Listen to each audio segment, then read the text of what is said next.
ನಮಸ್ಕಾರ ವೀಕ್ಷಕರೇ, JBM ನ್ಯೂಸ್ಗೆ ಸ್ವಾಗತ. ನಾನು ಐಶ್ವರ್ಯ ಮಾಂಡ್ರೆ.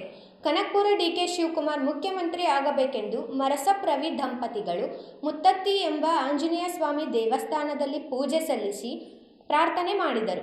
ಈ ಕುರಿತು ಒಂದು ವರದಿ ಇದೆ, ಬನ್ನಿ ವೀಕ್ಷಿಸೋಣ. DK ಶಿವಕುಮಾರ್ ಕಾಂಗ್ರೆಸ್ಸಿನ ಹುಟ್ಟು ಹೋರಾಟಗಾರರು, ಕಾಂಗ್ರೆಸ್ಗಾಗಿ ತ್ಯಾಗ ಮಾಡಿದವರು, ಕಾಂಗ್ರೆಸ್ಗಾಗಿ ಜೈಲು ಸೇರಿದವರು.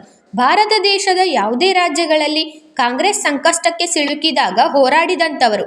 DK ಶಿವಕುಮಾರ್ ರಾಜ್ಯದಲ್ಲಿ ಕಾಂಗ್ರೆಸ್ ಸರ್ಕಾರ ತರಲು ಹಗಲಿರಲು ಶ್ರಮಪಟ್ಟವರು. ಮುಖ್ಯಮಂತ್ರಿ ಸಿದ್ದರಾಮಯ್ಯನವರು ಬೈ ಎಲೆಕ್ಷನ್ ಗೆಲ್ಲಿಸಿ ತಂದ ಕೀರ್ತಿ DK ಶಿವಕುಮಾರ್ ಅವರಿಗೆ Gundlupet by election, Ballari by election, Kundagol by election, ರಾಜ್ಯದ ಇನ್ನೂ ಹಲವಾರು ಕಾಂಗ್ರೆಸ್ ಅಭ್ಯರ್ಥಿಗಳನ್ನು ಗೆಲ್ಲಿಸಿದ ಕೀರ್ತಿ DK ಶಿವಕುಮಾರ್ ಅವರದು.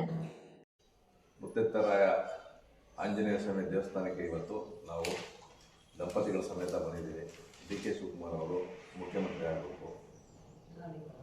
ಅವ್ರಿಗೆ ಯಾವುದೇ ಅಡೆತಡೆಗಳು ಇದ್ರೂ ಅದನ್ನು ಜಯಿಸಿ ಮುಖ್ಯಮಂತ್ರಿ ಆಗಬೇಕು.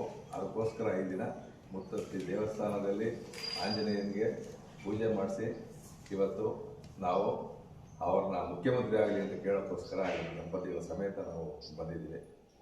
ದೇವರು ಮುತ್ತತ್ತರಾಯೇಶ್ವರ ಅವರಿಗೆ ಮುಖ್ಯಮಂತ್ರಿಯಾಗಿ ಆಶೀರ್ವಾದ ಮಾಡಬೇಕು ಅಂತ ಈ ದೇವರನ್ನ ಕೇಳ್ತಾ ಇದ್ದೀವಿ.